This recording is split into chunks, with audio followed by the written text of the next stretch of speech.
Gyerekek, megérkeztünk a helyszínre.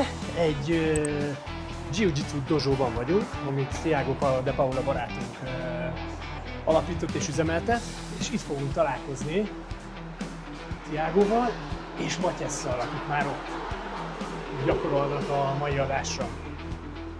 Úgyhogy gyertek! Na, sziasztok, expat boomerek! Itt ülünk Thiagoval. We are going to switch to English this time. So, Thank you very Thiago, much. nice to see you. Nice to see you, John. Happy Thanks to for be coming. with you. So, in the last episode, we have seen Matyes, my son, in the dojo of Brazilian Jiu-Jitsu, which has been established and is run by Thiago, who is a Brazilian originally. So Thiago, your story is super interesting. That's why we thought that we start the English part of this podcast with you. Thank you. So if you could just introduce yourself and tell us something about you, and we are going to have just a conversation. Hi, I'm Thiago de Paula. I come from Brazil. I left Brazil when I was 15 years old. Wow. And I came to Switzerland. I stayed a few months. Moved back to the UK. I stayed there a few years. From the UK, I moved to Spain. Now I'm here in Zurich since 2014. Wow, you just wrapped up 20 years in 1 minute, man. Yes. Yes. So let's go into the details a little bit. So tell us, what brought you to Switzerland when you were 15? You had family here? Or? Yeah, we had a family here, and my parents were thinking that would be much safe for us to come to Europe than stay in Brazil. You know, That's a valid point. That is the reason that we came to Europe. And yes, so I'm Brazilian, but my mind is a bit European. You know, Yeah. I don't like getting late. Only sometimes. That's weird for a Brazilian guy, Yes, no? yes, it's weird for Brazilian people. Most of Brazilians, they're very late. Yeah. Okay, so you, with 15, you came to Switzerland, and then what made you think that you will be better in the UK? And when I came here to Switzerland, you know, my family were living here, but you know, in Switzerland we have to pay the Krankenkasse every month, and The health insurance. the insurance. And then my parents, my family, they didn't want to spend their money with me, I guess, you know. And my brother moved to the UK, and he said, "Hey, let's come to the UK. Here you're gonna study English. You're gonna study and work.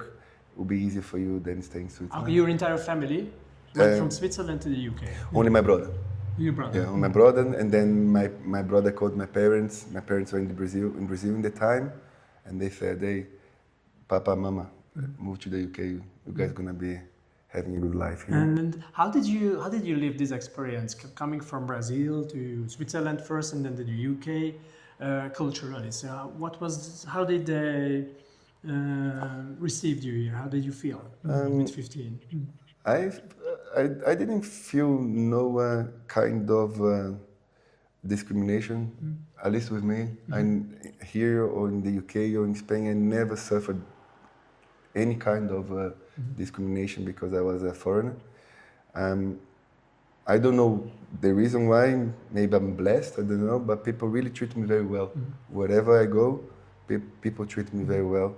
Switzerland, when I came here when I was 15, I felt in love with the country. I felt in love with everything. And now my goal was to be based here. But because of the language and I had no qualification in school, you know, it was very hard for me to stay. And for me to work in a construction site, I said, no, I don't want to work in constructions. So I moved to the UK. In the UK, I started to learn English. I started to learn how to put tiles on the floor. You know, I was working as a reception manager. Yes, I had a lot of work. I did a lot of all kind of work. I did cleaning, security, reception manager, work in a supermarket. You know, I have a big bag in my back. Okay, it was a great life experience, trying many jobs. And what were your targets, your objectives back then? Did you have a dream? Did you have something, a plan that you would like to change? all the dream that I had, I achieved. You know, I want to work as a receptionist in a hotel, and I was working as a reception duty manager. So I accomplished that. And my second goal was to be a flight attendant, and I also accomplished that. I was working as a flight attendant for 3 years, you know, and yes, and then after that, I got tired of working with people, and I said, okay, I had enough of everybody. I want to work in a factory. And when I came to Switzerland, I was working as a baker in a factory. And then I started to be bored of working with the machines. I could not talk much. I can imagine. Yeah. And I like talking sometimes, you know.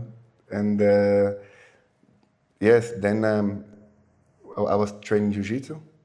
Can we start to talk about this? Right? Of course, yeah. I wanted to lead you to this topic because we are here in your beautiful dojo. Yeah, thank you. So it's a long way to come from being a baker to have a dojo as a black belt jiu-jitsu teacher and the manager of this and the owner of this club. So how did you achieve this?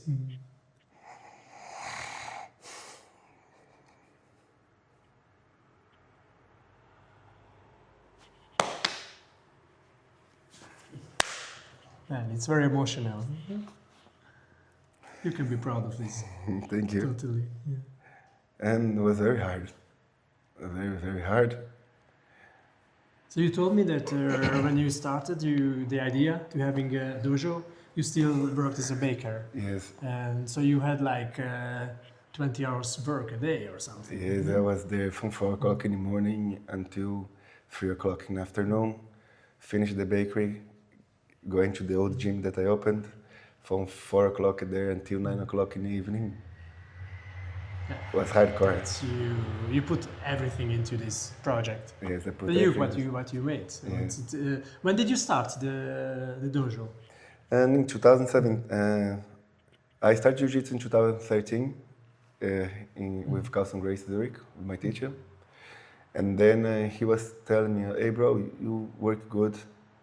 Sorry. 2013 I was in the UK. I started with Alex de Souza. And then 2014 I came here. And I started training Carlson Grace Zurich. And then my teacher said, hey, you are very good with people. You know, I think you should open a dojo. And in that time I said, I'm not ready. Because I was not ready. Yeah. First the idea, and then you have to warm up a little bit. Exactly. The whole idea. And then he gave me the purple belt and he said, I think you should open a gym, brother. If you want to live a better life, if you want to leave the bakery, you should open a jiu-jitsu school. You're going to be successful. So I think you should do that. Then I said, okay, then I will do that. I will open a gym and I'll start with working with kids. You know, I like working with kids. I think because when I split up with the mother of my son, and I miss my son a lot. So, you know, and so I start to work with the kids just probably to have a kid around me, so I don't get that hurt. It was a kind of replacement to put your love to some other kids. Yes. You didn't. And your son was living then in Spain with his mom. In Spain with his mom. Yes, he was around. Yes. How old is he? Now he's 17. He's still living with the mom, but hopefully in the future he come back and live here with me in Switzerland and work with us, teaching the kids. Yeah, amazing. And since that period, you opened the dojo 5-6 years ago. 8 years ago, yes. How did it develop? Did you reach your other dream again? So you accomplished another dream. Yes. And now how is it going? And you know my son Matthias is part of his dojo, and they're very good friends. I have to mention this, and that's why we are here basically. And from the last episode, you have seen the story of Matthias a little bit already touching the topic of jiu-jitsu, and now we are sitting with Tiago, his master, here. So what happened in these 5-6 years since you opened the dojo, and what are your future plans with the sport and with the dojo? when I opened the dojo, was me, myself, and I. I had no students at all, but I always believed that it would work out, you know. I remember many times finish the bakery and go to the little dojo that we had before.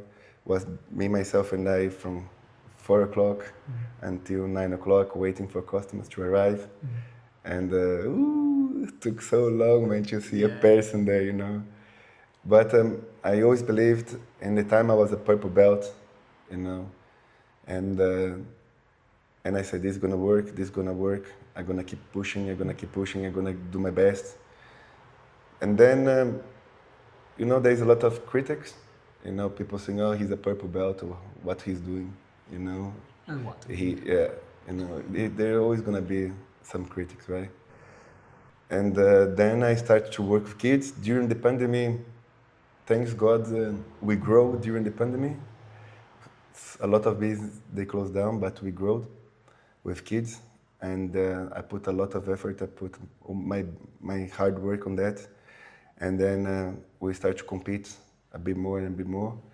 And the kids start to be monsters, you know? And my kids, they start to make my name showing up in the map of Jiu-Jitsu in Switzerland. Yeah, that's true. I followed this because Mathias started also like 5 years ago with you in the small dojo, I remember, and I followed the competitions. Yes. I saw how your dojo was growing. You had to move to this nicer, bigger place. And if you guys check his Instagram page, you will see they're always full of kids. And you have different divisions, I saw. Yes. And there is, you have 4 to women 6. training with you. Yes. You also have a program for autist people, Yes, exactly. as I saw on your Yes. Instagram. So how do you approach this With side of their sport, helping people to be more self-confident?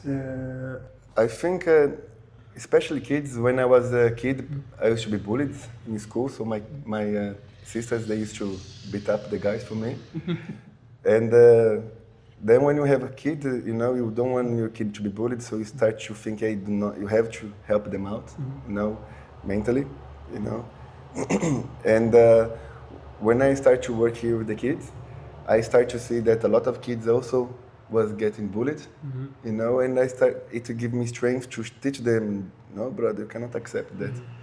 You have, if someone invade your area, you have to, of course, you don't gonna punch nobody, no, but you have to put a limit, hey, do not cross my line, you know, and I think because of my past, it helped me to build this kind of relation with the kids, to show them that they have to put a borderline, you know, do not cross my line. And with the ladies, I also, I think in Brazil as well, maybe in the US, there was women classes. You know, there's 30 girls in the mats with a woman teacher, lady teacher teaching the class. And this also like gave me the idea to say, oh, we can have the same here in our school, you know. So we always try to bring Raquel to teach, you know, she's an amazing teacher for the ladies, you know. And with autism, I have one customer. Well, she's a friend, not a customer anymore. She's a friend. Her kid, he's autistic, and she said to me, she gave the idea. Said, I think you should start do something like that with the kids, because no one else around the world they are doing that, and I'll be amazed if you can help my kid. And since 2020, I think, we are doing that. You know, Amazing. Yeah. You can use the sports to so many things. And Exactly. just to wrap up the story, Tiago, we don't have all the time because normally the episodes are like 10-15 minutes. So as a Brazilian who have lived in different countries, what would you tell the people who think about moving abroad? Any advice or just based on your story? If you come from abroad, especially from Latin America, where people are very warm, if you try to come to, let's say, Europe or Switzerland or England, where people are not that warm like us, you have to be very strong mentally. Yeah. You have to be very strong mentally. If you're not strong mentally, you're gonna get fucked up. You know, you have to be But very it was strong. worth. You would do it Yeah, again. I would do it You again. I wouldn't change anything that I've done in the past, even that was wrong. You know, I had mistakes. I wouldn't change anything. I'll probably do everything again. Yeah, you know. fantastic. We all learn from our Yes, mistakes. exactly. So, thank you very much. Thank you very much. And it's very interesting to hear your story. Guys, please follow the Instagram page of Tiago. It's very interesting. Lots of materials. And subscribe to our channel, like our videos, and come back for the next episodes. Cheers, guys. Have a lovely day. Thank you.